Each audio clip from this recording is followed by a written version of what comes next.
ADE. Si el presente es de lucha, el futuro es nuestro. Un saludo especial a todos los maestros y maestras que van a presentar su prueba de reubicación en el escalafón el próximo domingo 25 de agosto. Hacer unas recomendaciones debido a la información que nos han venido dando los maestros de llamadas y mensajes irregulares.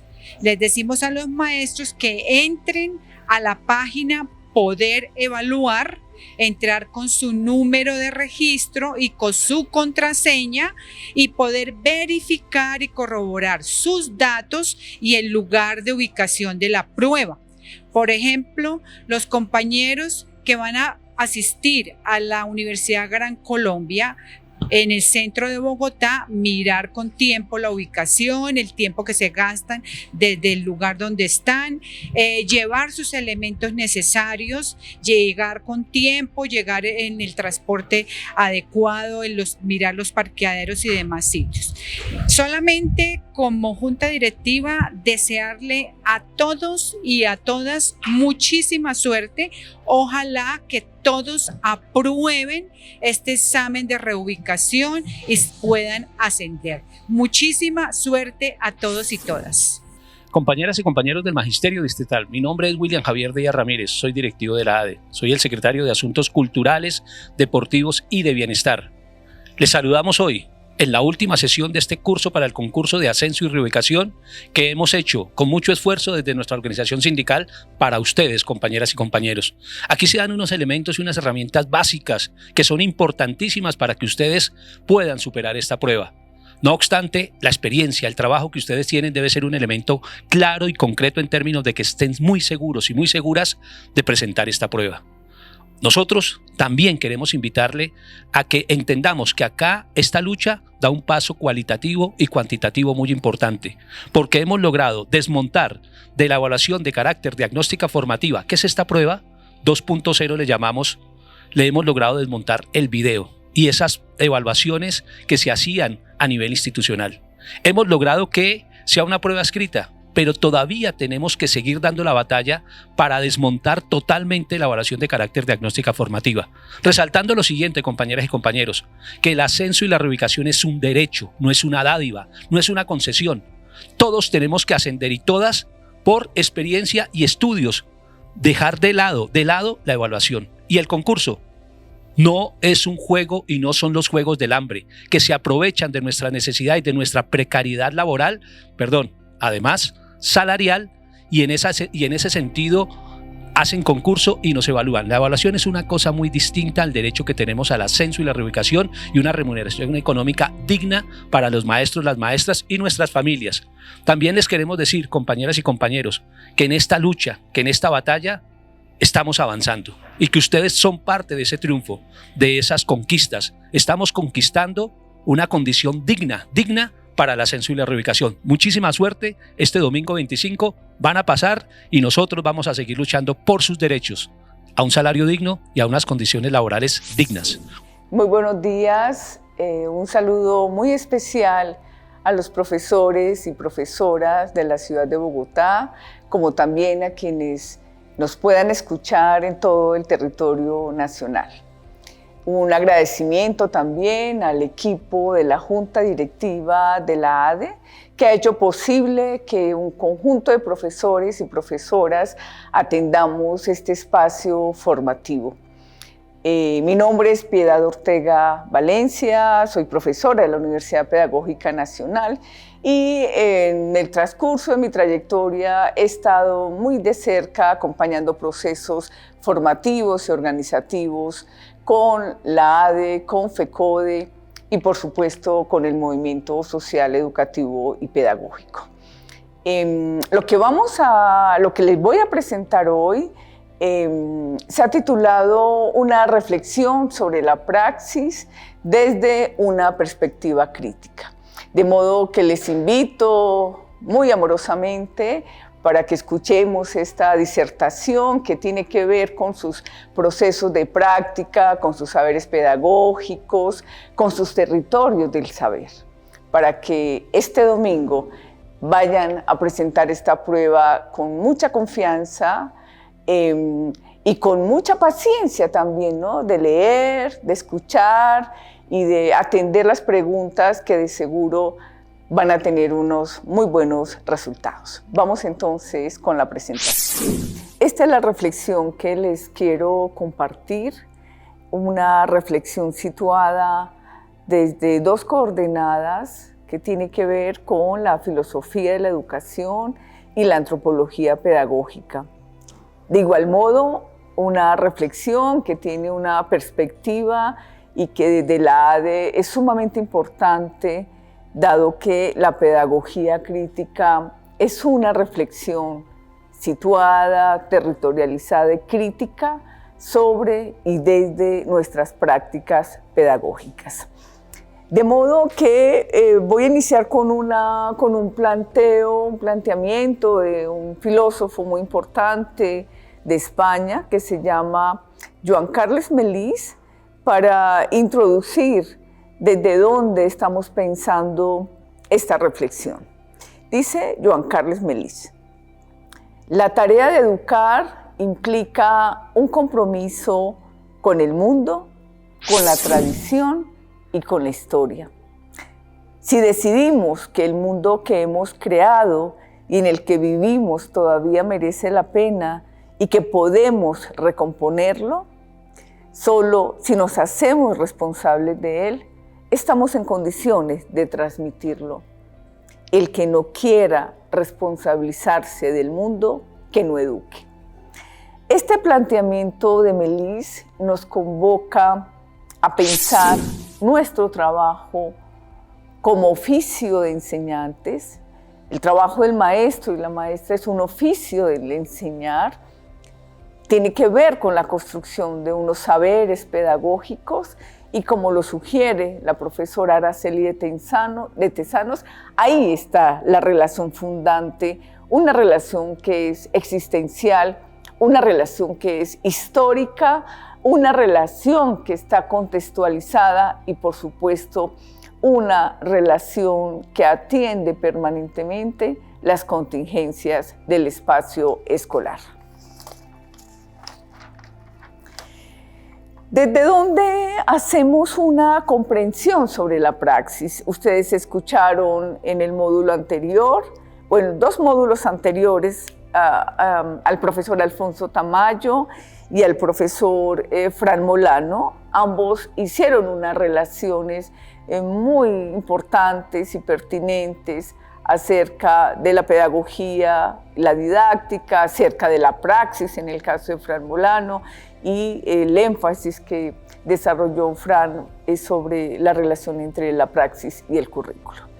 En nuestro caso, esas relaciones constitutivas de la praxis las vamos a presentar desde el lugar del maestro o la maestra, desde la comprensión acerca de la escuela, lo que pasa en la escuela, lo que acontece en la escuela.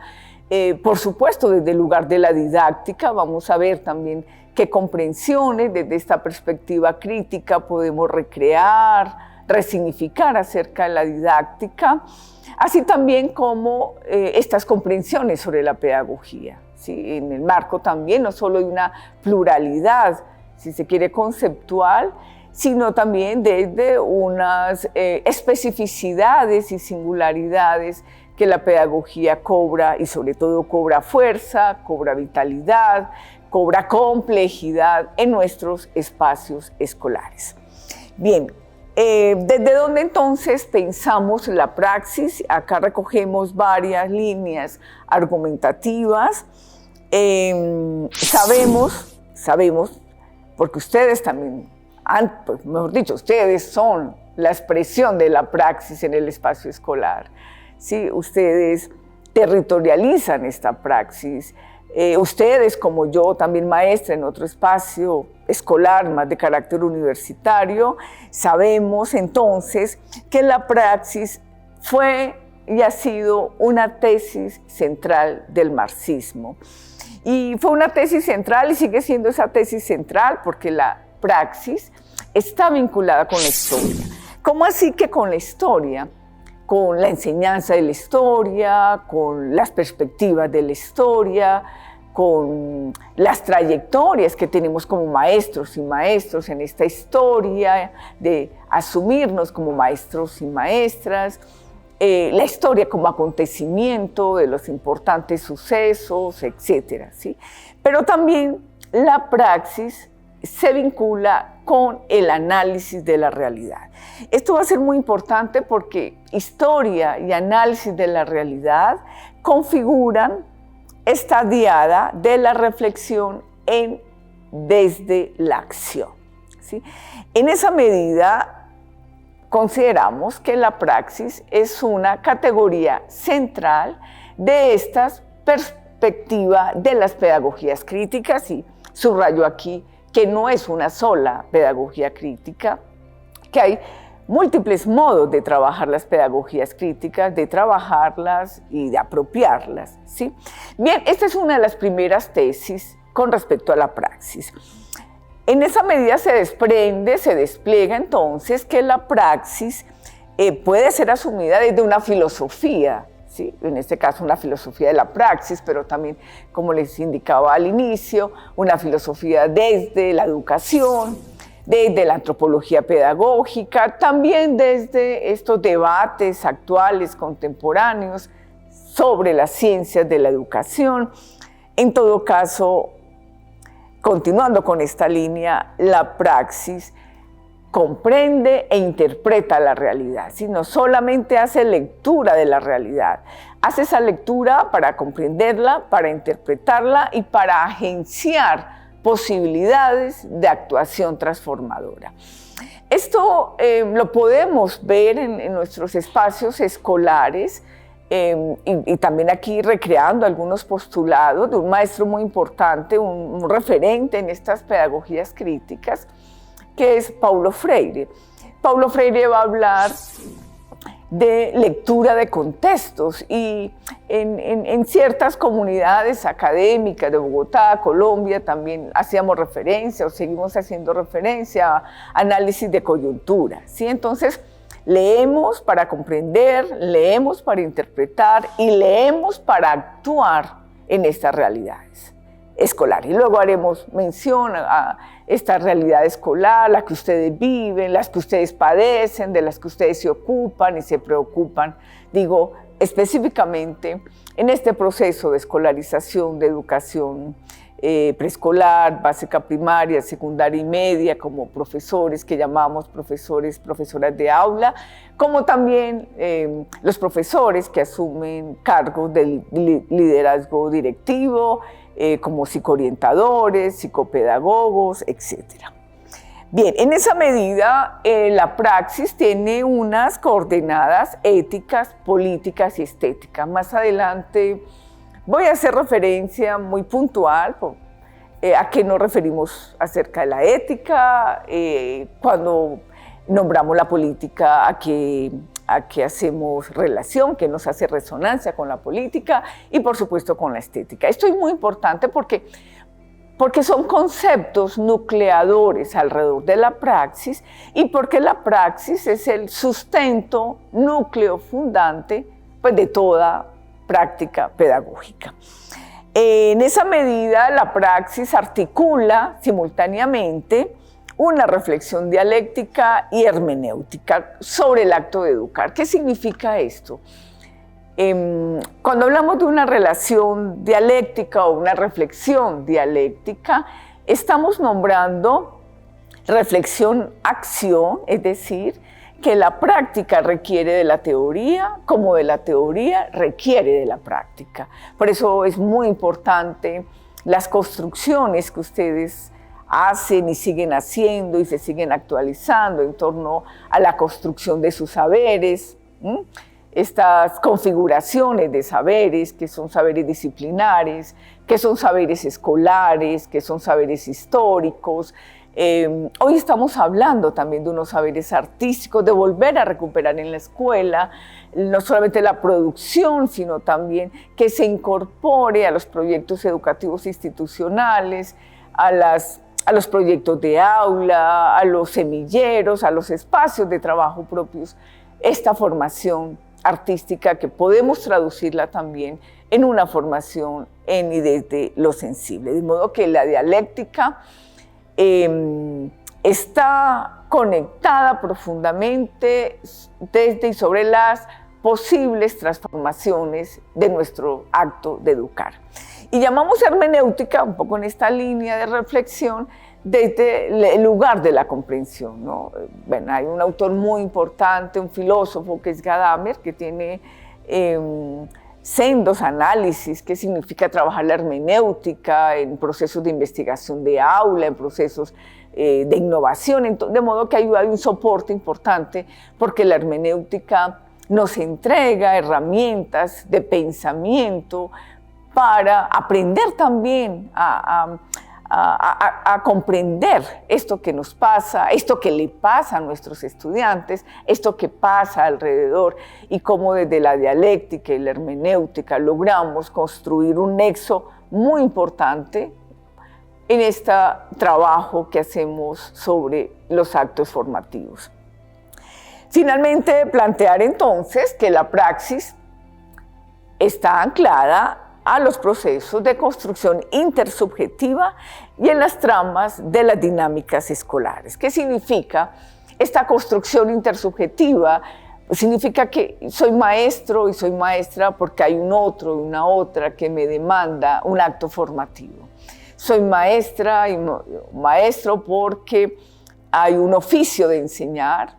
Ese es el oficio del maestro y de la maestra, y porque en esa construcción intersubjetiva, en unas relaciones que estimamos, que queremos, que sean horizontales en este marco de un diálogo de saberes, pero sin perder, por supuesto, la autoridad pedagógica del maestro y de la maestra. Y cuando estamos nombrando estas tramas de las dinámicas escolares, la trama de la cotidianidad, estamos, digamos, resignificando la cotidianidad en la escuela, ¿no? Y la cotidianidad hace parte de la producción de una importante ecología, ¿no? Este término bello que hoy se viene posicionando en nuestras reflexiones pedagógicas. Ecología como producción de sentido de vida, ecología como producción del buen vivir, de una vida bonita, de una vida tranquila, de una vida serena, de una vida amable, de una vida una vida escolar donde se haga posible la tramitación de los conflictos. Finalmente, esto puede sonar redundante, pero es importante subrayarlo, que la praxis constituye el lugar de actuación de nosotros los maestros y las maestras. No somos maestros y maestras si no estamos comprometidos con una praxis. Praxis, insisto, que es reflexión, que es acción, que es producción de saberes y que es también producción de espacios de socialización política, cultural, etc. En esa medida, en la praxis, podemos hacer un cruce, voy a utilizar este término de categorías, ¿sí? Un cruce categorial, porque en la praxis está inmersa la ecología de saberes, este término muy importante hoy, muy pertinente, que lo traemos desde este sociólogo Boaventura de Sousa, cuando viene posicionando en Epistemología del Sur, que es uno de sus libros, este término de la ecología de saberes, porque nosotros los maestros y maestras producimos ecología de saberes. Ecologías de saberes como lo hablaría también el maestro Jesús Martín Barbero, unos saberes mosaicos, ¿sí? Unos saberes que se transversalizan, unos saberes que también entran en disputa, unos saberes que tienen que ver con la producción propia de la escuela, esa producción sobre la formación de los sujetos, esta producción sobre la relación escuela-comunidad, esta producción en el marco de los procesos de regulación escolar, esta producción en el marco también de cómo atiende la escuela a las múltiples demandas que no solamente le llega del Ministerio de Educación Nacional, sino que le llegan también de los espacios de organizaciones no gubernamentales, del mismo sindicato, de los padres y madres de familia.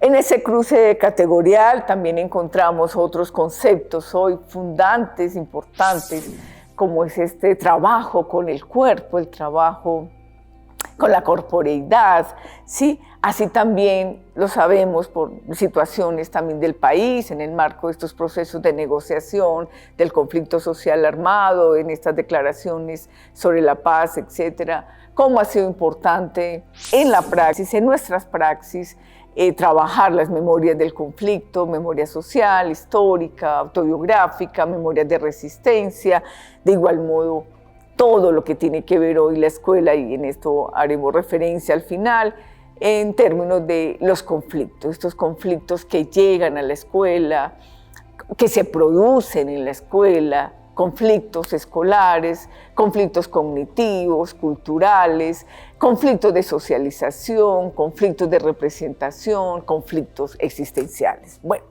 como ven, tenemos, si se quiere, un marco teórico importante para trabajar la praxis, para comprender esta praxis nuestra, como sabemos, que es nuestro núcleo de trabajo, que es nuestra actuación más pública, porque la actuación del maestro es una actuación pública.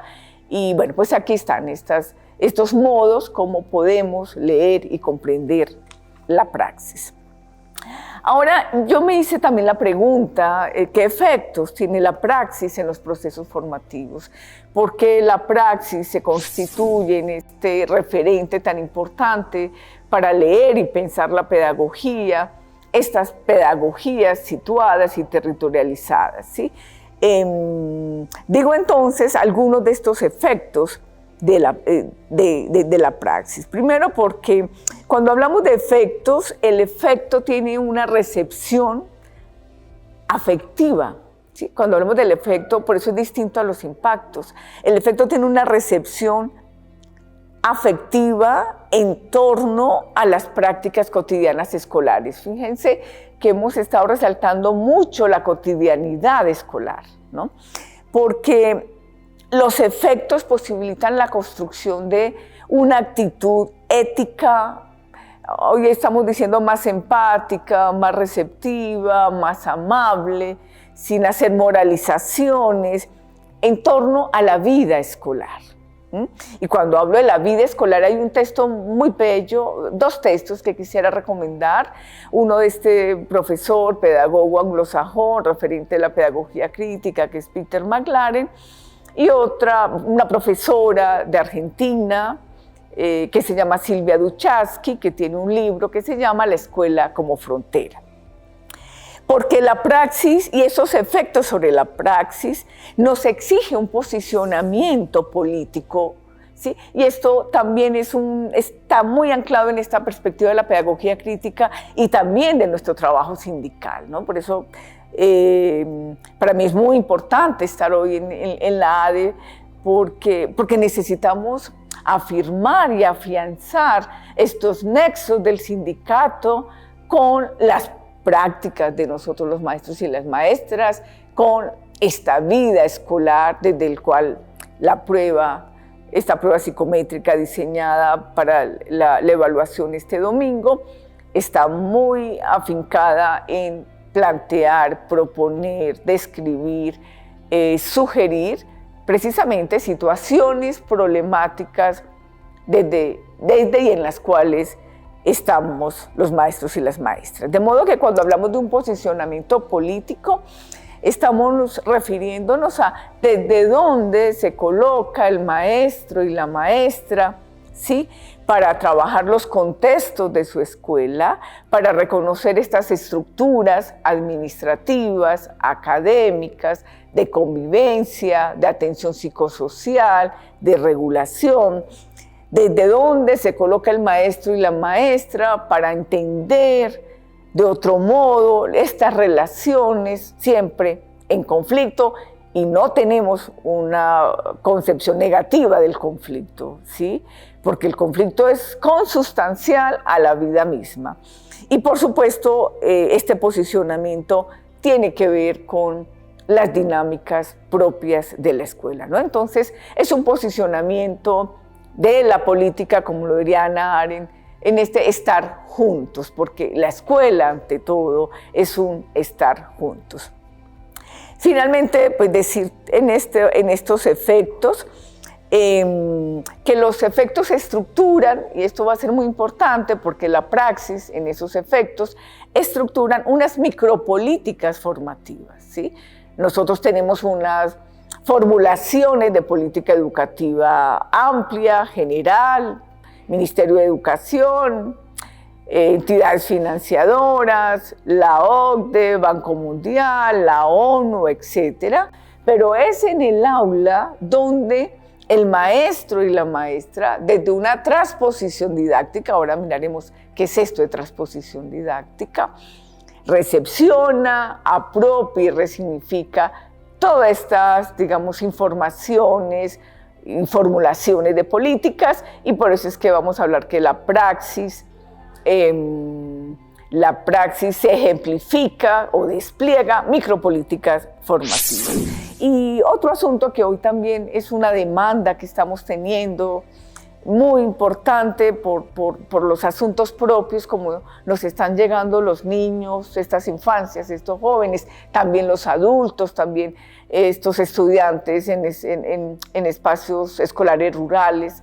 Sí, digo, estas fragilidades de nuestros estudiantes, estas fracturas en sus resortes filiales, etcétera, nos está demandando a maestros, maestras, directivas, coordinadoras, psicoorientadoras, etcétera, que podamos proporcionar unos tejidos de cuidado, en suma, unos cuidados en el acto formativo, ¿no? El cuidado también como una política, como una ética, desde la formación en lo sensible. Bien, unas pequeñas referencias sobre la pedagogía, sobre la ética y sobre la política, ¿sí? Yo quisiera plantear que cuando hablamos de pedagogía hay que hacer referencia a dos importantes núcleos constitutivos de la pedagogía, ¿sí? En primer lugar, hay un núcleo constitutivo que tiene que ver con la producción de saberes. Es decir, un maestro, una maestra produce saberes, no solamente porta saberes. Esto es muy importante y aquí recogemos y acogemos planteamientos de Araceli de Tesanos, planteamientos de la maestra Olga Lucía Zuluaga, planteamientos de Ricardo Lucio, o sea, de importantes pedagogos colombianos, chilena en el caso de Araceli, etc. Es decir, entonces, ese núcleo de la producción de saberes, que sabemos que no solamente son en esta tipología, ¿no?, existente, que saberes científicos, saberes disciplinares, siempre digamos, desde la modernidad nos hemos movido con estas dos tipologías, pero que hoy también en estos movimientos de comprensiones, de modos de ser también de la pedagogía, cómo se ha venido configurando, estamos hablando también que hay otros saberes muy importantes y por eso hoy se nombran unos saberes históricos, reitero esto, unos saberes sensibles, unos saberes escolares, y estos saberes mosaicos, pues como lo nombra Jesús Martín Barbero. Ese es un núcleo importante de la pedagogía, como hay otro segundo núcleo, ¿sí?, que tiene que ver, tiene varias acepciones y le podemos hacer traducciones también, pero que lo quiero significar como el núcleo de la socialización, ¿sí? Y por eso vemos nosotros en la escuela, cuando hablamos del núcleo de la socialización, que en la escuela se traduce en atender no solamente las problemáticas de la convivencia, sino también los procesos de regulación de esta convivencia, que se traduce en, no me gusta mucho, por supuesto, cómo quedó lo de competencias ciudadanas, sobre todo por el término de competencia, pero en la comunidad académica, si se quiere, pues aparece lo de competencias ciudadanas, de modo que la socialización tiene que ver con esto, tiene que ver con la formación en valores, ¿sí? Tiene que ver con estas incorporaciones en temas, más que temas, por supuesto, pero temas sobre la paz, sobre la interculturalidad.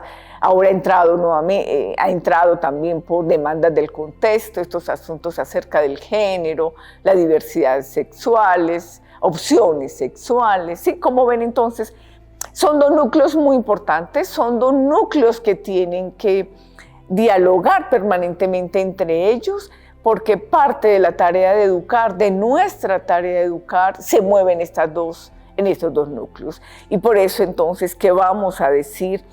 Que la pedagogía, y la pedagogía crítica en particular, propone una visión particular de la sociedad, propone unas comprensiones sobre el sujeto, propone leer estos contextos, propone trabajar la historia, la formación en lo sensible y por sobre todo esta pedagogía crítica, esta perspectiva que ahora miraremos desde donde también la estamos asumiendo, propone una revitalización del sujeto, propone una constitución del sujeto de subjetividades potentes que puedan lidiar con los conflictos de esta época, que son conflictos estructurales, que son conflictos que tienen que ver con mecanismos de opresión muy fuertes y que a su vez esos mecanismos de opresión pues también están dados por las condiciones de desigualdad, de violencia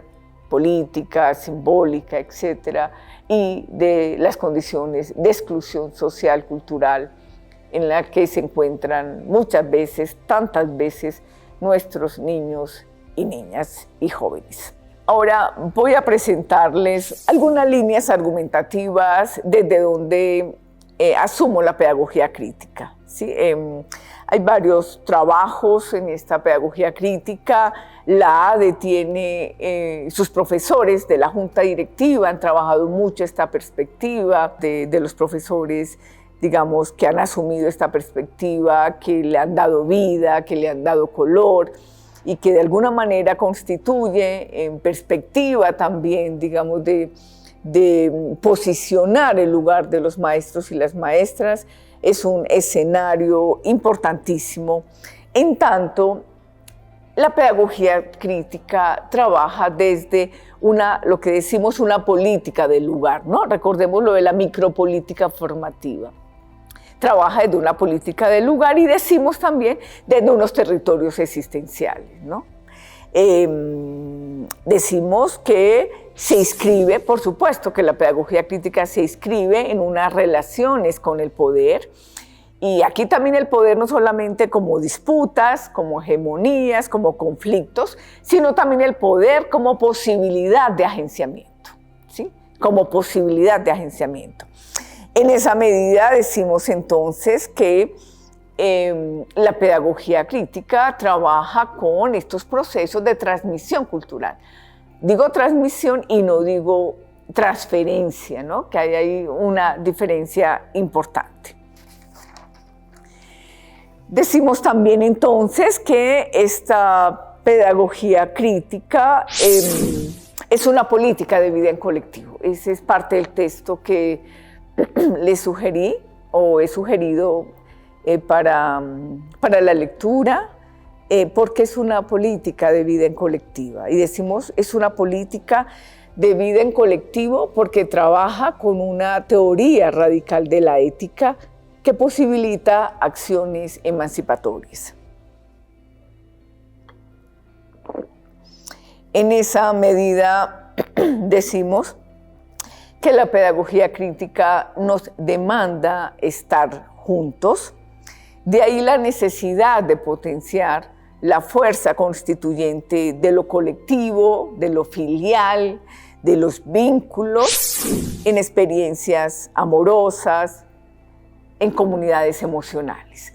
La escuela, sus modos de vida, sus modos de estar, constituye una comunidad emocional, una comunidad académica, una comunidad política. En esta diapositiva rápidamente van a encontrar ustedes una gráfica, digamos, también con unos aportes en torno al cual es la apuesta política y ética, es decir, de qué se ocupa en esa apuesta política y ética la pedagogía crítica. Y bueno, pues decimos en primer lugar desde el reconocimiento de sujetos, ¿no? Y en el acto educativo pues están los sujetos del maestro, desde su oficio de enseñar, y de los estudiantes desde su responsabilidad de aprender. Ahora, ese reconocimiento se da en condiciones, voy a nombrar 2 condiciones, pero puede haber otras condiciones, de diferencia y desigualdad. Ustedes saben que este asunto de la diferencia y la diversidad ha entrado con mucha fuerza en la escuela. También decimos, como ya lo he referenciado, que esta apuesta está desde análisis y procesos de transformación en lo posible de estos contextos de desigualdad y exclusión. Digo en lo posible porque son problemáticas estructurales. Que hay unos criterios movilizadores desde esta pedagogía crítica, los nombro así sintéticamente: el sentido de lo público, la educación como un derecho público, la ética de la solidaridad y una política de la diferencia, ¿no? Haciendo ese reconocimiento de sujetos. En suma, esta apuesta ética y política de la pedagogía crítica nos sugiere a trabajar en el marco de un enfoque de derechos y de justicia. Sobre la justicia está Nancy Fraser, que ha trabajado unos textos muy importantes en estas distinciones y movimientos de la justicia, justicia anamnética. Es hoy un trabajo importante que se tiene desde los procesos de abordaje sobre la memoria, pero también justicia desde el reconocimiento, justicia desde la distribución, desde la redistribución, etc. Bien, pasemos entonces a una comprensión sobre la ética, una comprensión sobre la política y ocupémonos al final, no porque sea al final, digo más por el cierre, ¿sí?, de nuestro lugar como maestros y maestras en la escuela. Quiero traer acá entonces una comprensión sobre la ética de una profesora ya fallecida de la Universidad de Antioquia en la ciudad de Medellín, la profesora Beatriz González. Voy a leer explícitamente, textualmente, lo que nos plantea Beatriz Restrepo sobre la ética. Y lo quiero traer porque las situaciones problemáticas, las que ustedes van a leer, van a interpretar el domingo, tiene un sustento ético, tiene un sustento político, tiene un sustento estético. Es decir, cuando ustedes les van a proponer trabajar unas preguntas, una situación polémica, una pregunta y unas opciones de respuesta, ahí ustedes van a tener que colocarse en ese lugar también ético, ¿sí? Porque la ética no solamente tiene que ver con un decálogo de valores y principios o una deontología, sino que tiene que ver, como lo dice en este caso Beatriz, en lo siguiente. Vivir éticamente no es cumplir unas obligaciones con unas obligaciones, ni aplicar un marco normativo, ni ser fiel a la ley, sino estar pendiente del sufrimiento del otro. Tener algo infinitamente pendiente con él o con ella y, por tanto, no acabar de estar instalado en el mundo y no saber cómo estarlo. La ética, subrayo esto, la ética es la respuesta que le damos al otro que nos sale al encuentro. Es un trato con el otro con el que cohabita un mundo, sea o no como yo, sea o no sea digno, esté presente o esté ausente. Porque la ética es la respuesta que yo como maestro y maestra puedo entregarle a un otro, a una otra, ante situaciones límites.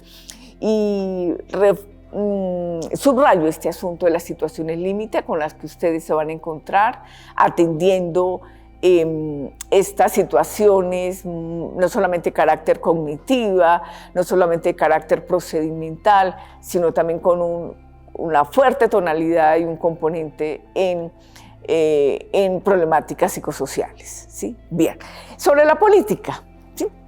Decir que la política es el espacio y es la vigencia de lo público como criterio de legitimación.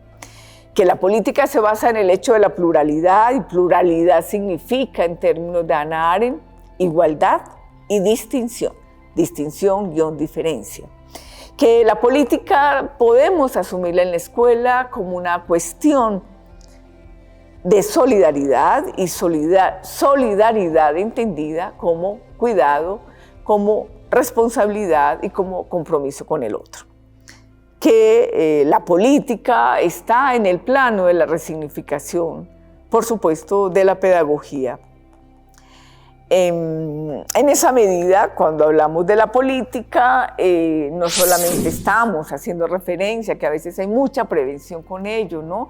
De que la pedagogía no puede ocuparse de la política, y me parece que no comparto esa consideración, porque la pedagogía es la vida misma en la escuela. La pedagogía tiene que ver con el alma de la escuela, y la escuela significa pluralidad, y donde hay pluralidad hay producción política. Bien. Los maestros y las maestras. Cuando pensaba en los maestros, en ustedes, en mí misma como maestra, ¿sí? Me cuestionaba en estas tres importantes configuraciones que en Colombia se han producido sobre el lugar del maestro y la maestra, que considero que necesitamos recuperarla, que necesitamos revitalizarla. ¿A qué hago referencia? Hago referencia a que nosotros como maestros y maestras nos asumamos como intelectuales de la acción pedagógica. ¿Sí? Eso es muy importante, y no es una intelectualidad del saber enciclopédico, no es una intelectualidad de los que escriben desde el balcón de su casa o en el jardín de su casa, no es una intelectualidad orgánica como lo plantea Gramsci, ¿sí? Es una intelectualidad que trabaja en consonancia con las problemáticas sociales del magisterio, que trabaja por la dignificación de las condiciones de vida, y que por eso esa ligazón entre el sindicato y la escuela, el sindicato y los maestros, el sindicato y sus prácticas, el sindicato y la elaboración de material didáctico, etc. ¿Sí? Esa primera configuración. Una segunda, no son dicotómicas, son complementarias. Los maestros y las maestras como trabajadores y trabajadoras de la cultura. Esta configuración está muy, digamos, desarrollada en los textos del maestro Paulo Freire, ¿sí? Los maestros como trabajadores y trabajadoras de la cultura, que además se posicionó mucho, o se ha posicionado en los congresos del movimiento pedagógico, ¿sí?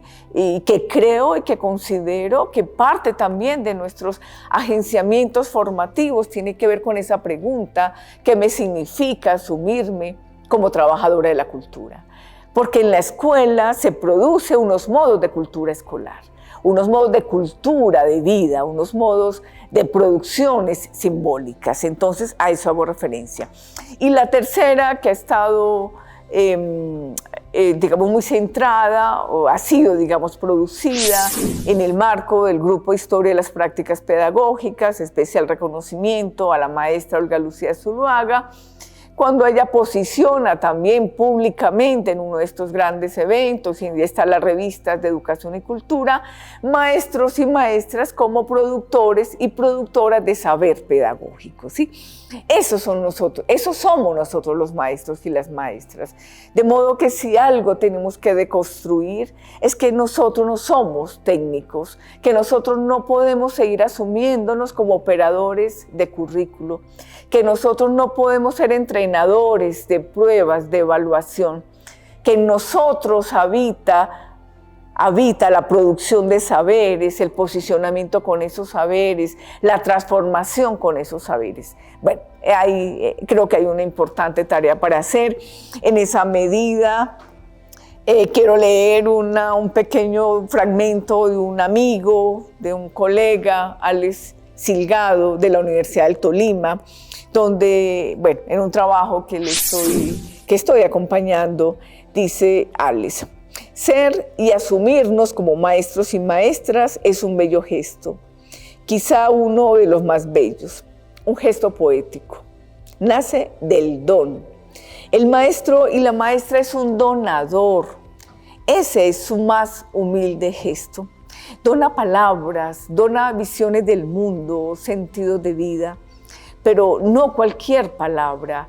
Es una palabra poética, son palabras hospitalarias, son palabras que acogen al otro, que a la vez lo crea y lo recrea, que lo potencia. Este planteamiento de Alex Silgado condensa esta comprensión acerca de nosotros, los maestros de nosotros maestros y maestras.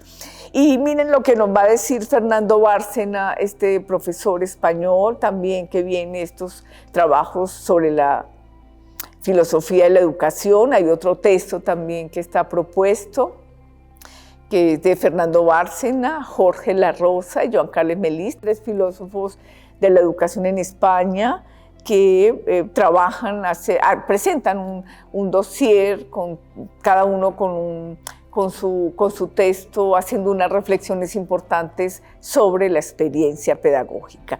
Dice Fernando Bárcena, por una parte, nosotros los maestros aspiramos a gobernar la práctica desde las tierras altas y seguras de la teoría, de la racionalidad y desde las elaboraciones científicas y conceptuales.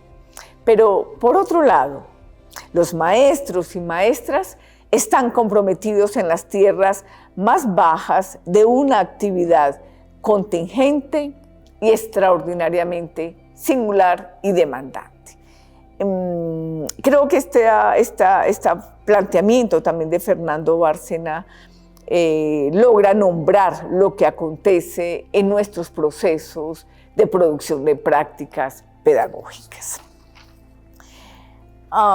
También decir que los maestros, nosotros, ustedes fundamentalmente, que son profesores de preescolar, básica, primaria, secundaria y media, que atienden a estas infancias y juventudes, decirles con Armando Zambrano que ustedes son el porvenir, nuestro porvenir, ¿sí?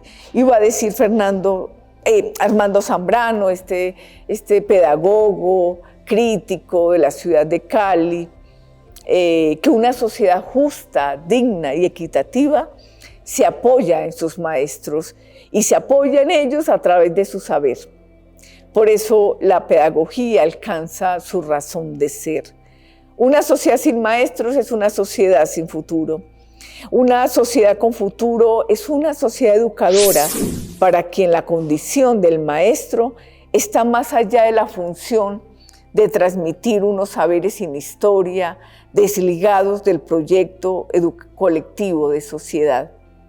Una sociedad con futuro comienza con el reconocimiento digno y social del maestro, y tal reconocimiento es la fuente más perdurable para que ésta alcance la estatura del pedagogo.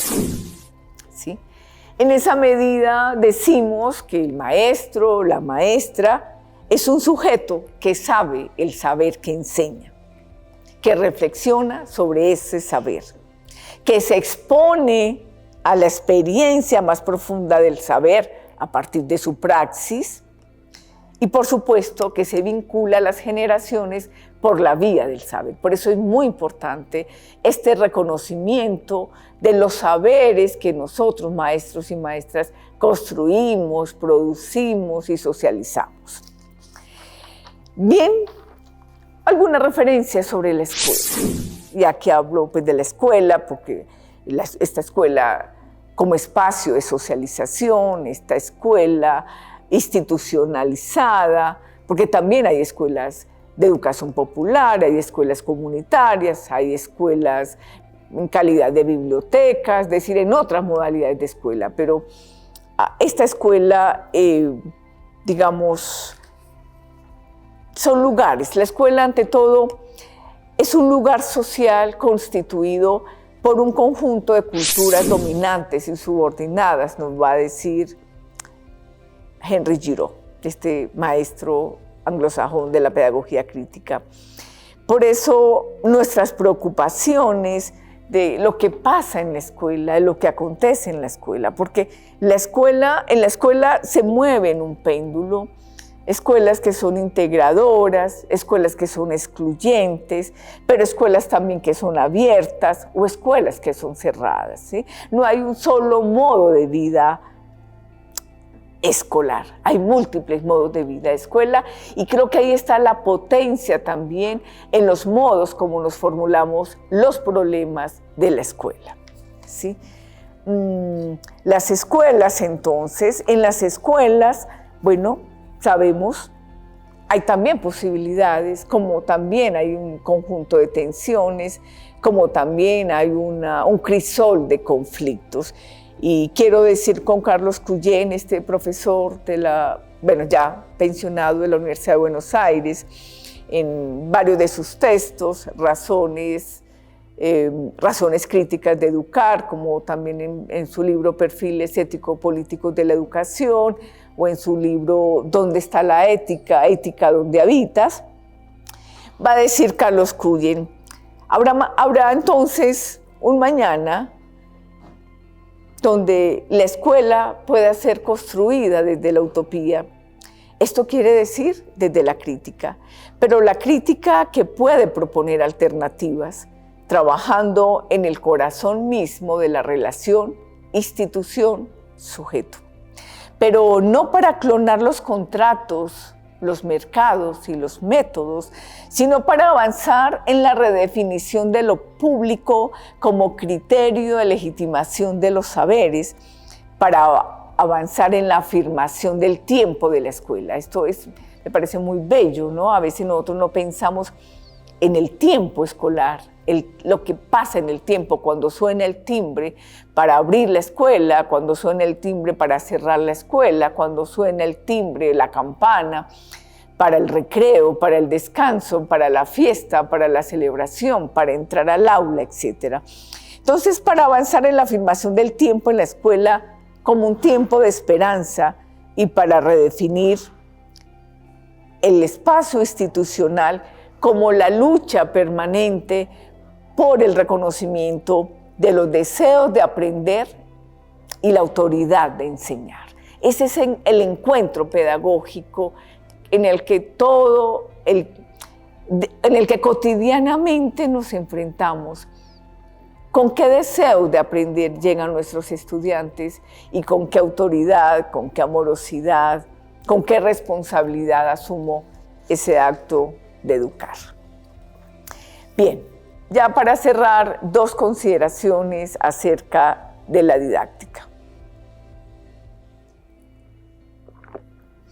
Bueno, primero decir que la pregunta por la didáctica está cruzada de vicisitudes, también de complejidades. Hay un clásico de la didáctica, que es la didáctica magna de Comenio, un clásico, que la concibió como un artificio universal para enseñar todo a todos, basado en el método, en el orden y en los niveles de organización de la educación, decía Comenio, con el fin de encauzar al alumno a las verdaderas letras, a las suaves costumbres y a la piedad profunda. Estamos hablando de muchos siglos en el que Comenio trabajó este planteamiento. Decimos también que la ética ha estado asociada con el desarrollo de las ciencias de la educación, sobre todo con ciertas aplicaciones técnicas acerca de este proceso de estadiada enseñanza y aprendizaje. Y que en estas últimas décadas la didáctica ha estado permeada por las políticas neoliberales que la han recubierto de estos códigos de cientificidad, de eficiencia y de eficacia y de entrega de resultados exitosos. Bueno, decimos que la didáctica no tiene que ver con una visión instrumental de la pedagogía, que en la didáctica hay un conjunto de preguntas que todo el tiempo tenemos que vernoslas con ellas, ¿sí? ¿Para qué se educa? ¿Quién es el sujeto a quien educamos? ¿En qué contexto social y educativo se encuentra este sujeto? ¿Cuáles son los contenidos de enseñar? Su pertinencia, su relevancia, su viabilidad, cómo se concibe, diseña el currículo, la evaluación, los planes de estudio, etcétera. Como ven, hay un conjunto de preguntas alrededor de la didáctica.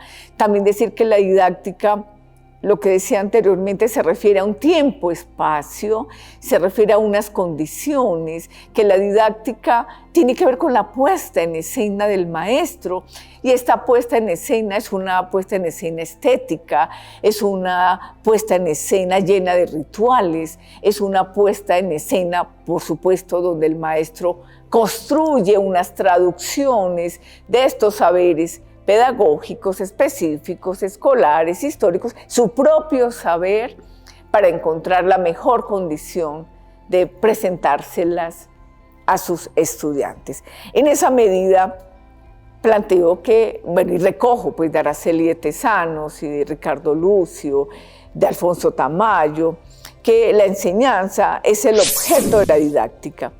¿Sí? Pero que a su vez la enseñanza está atravesada por una serie también de categorías, problematizaciones, como el lenguaje, los valores, la ciencia, las disciplinas, la cultura, el arte, la política, etc. En esa medida, la didáctica tiene que ver con un conjunto de saberes referentes al enseñar y al aprender. Sí, bueno, aquí dejo este tema acerca de la didáctica, señalando además, convocando, invitando a esta lectura del libro de Paulo Freire, que se llama Pedagogía de la Autonomía, Saberes Necesarios para la Práctica Educativa. Quizás este libro se ocupa precisamente, sin nombrarlo, de la didáctica. Hay una precisión conceptual en la estructura. Voy a nombrar solamente los 3 capítulos que tiene este libro. El primero, no hay docencia, voy a hacer la traducción, sin estudiantes. No hay enseñar no es transferir conocimientos, es el segundo apartado o capítulo. Y la tercera, enseñar es una especificidad humana. De modo que acá Freire desarrolla 27 tesis o 27, digo 27 porque cada uno desarrolla 9 líneas argumentativas alrededor de la práctica pedagógica. Un libro muy importante, no solamente como soporte para esta prueba evaluativa, sino como soporte para nuestra vida pedagógica. Bien. Vamos a terminar acá esta exposición. Posteriormente voy a dar cuenta de los 3 casos que elaboré, 2 que elaboré, una que tomé prestado de unas profesoras argentinas, para que ahí hay unas descripciones sobre estos casos y unas preguntas generadoras. Entonces, dejo hasta acá, agradecerles por su escucha, invitarles para que puedan en su momento leer los textos que puse a disposición de ustedes y bueno, enseguida entonces propongo los ejercicios. Muchas gracias. Bueno, vamos a continuar entonces presentando en primer lugar el material de soporte que les he dejado para consulta. En segundo lugar, dar cuenta de las 3 situaciones para el desarrollo en el marco de la prueba de conocimientos adquiridos. Y bueno, y también, pues, por supuesto, invitarles a que nos den su opinión a través de preguntas, valoraciones, consideraciones. Bien, con respecto al material de soporte, he propuesto tres documentos, son documentos. Uno de ellos es de la profesora Araceli de Tesanos, una destacada maestra, pedagoga, formadora de maestros y maestras en Colombia, muy cercana a las universidades, en este caso particular, Universidad de Antioquia, Universidad Pedagógica. Ella es una profesora chilena. Y el texto de la profesora Araceli de Tesanos se titula Oficio de enseñar, saber pedagógico, una relación fundante. Creo que es un texto maravilloso, que nos da muchas luces en esta comprensión acerca del lugar del maestro, en torno a su praxis, en torno a su producción de saberes, en torno a sus dinámicas escolares. Un segundo texto se titula Pensar la educación desde la experiencia, ¿no? Aquí seguramente nos estamos encontrando con esta interrelación praxis, práctica y experiencia, ¿no? Sobre todo estos autores españoles, los autores de este texto, que son Jorge La Rosa, un destacado también investigador, productor de importantes libros, escritor, y uno de los abordajes que tiene La Rosa es precisamente sobre la experiencia.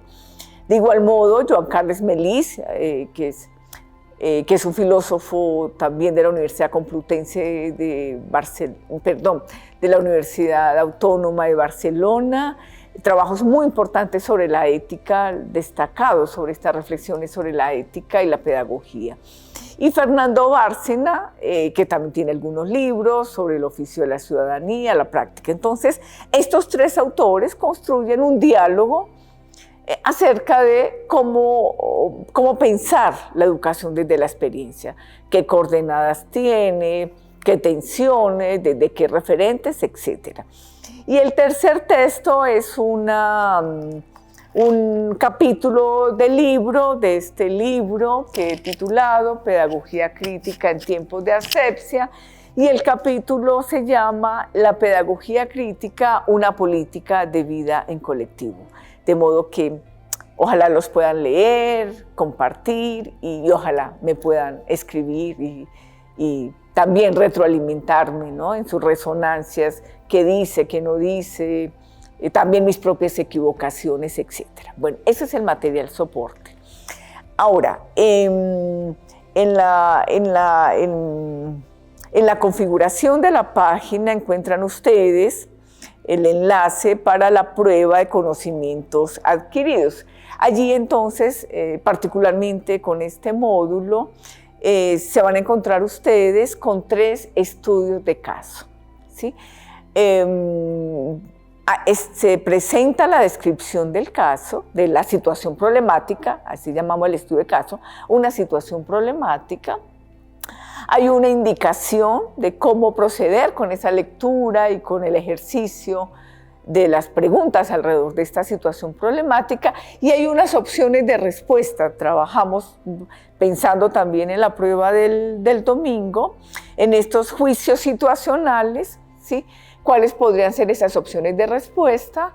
De modo que les invito a que piensen esas opciones de respuesta y señalen una de esas respuestas, ¿sí? Y particularmente el sábado al final de la mañana, entregaré una retroalimentación a modo de resonancia, de conversa, ¿sí? Aquí no estamos trabajando con la diada lo verdadero, lo falso, sino frente a estas situaciones, insisto, que son complejas, que son contingentes, que a veces pueden tener también una o 2 respuestas, ¿no? Pero bueno, están ahí el ejercicio. Y finalmente, también invitarles en el botón Danos tu opinión, insisto, a que ustedes también conversen con estos textos, con esta exposición que les he presentado, y bueno, pues que bienvenida a las preguntas problematizadoras, interpeladoras, afirmativas, preguntas que nos den que pensar acerca de la praxis en estos entornos escolares y desde el lugar nuestro como maestros y maestras. Les invito entonces a leer, a escuchar también el video, por supuesto, y a compartir su experiencia de lectura y de escucha. Nuevamente, gracias.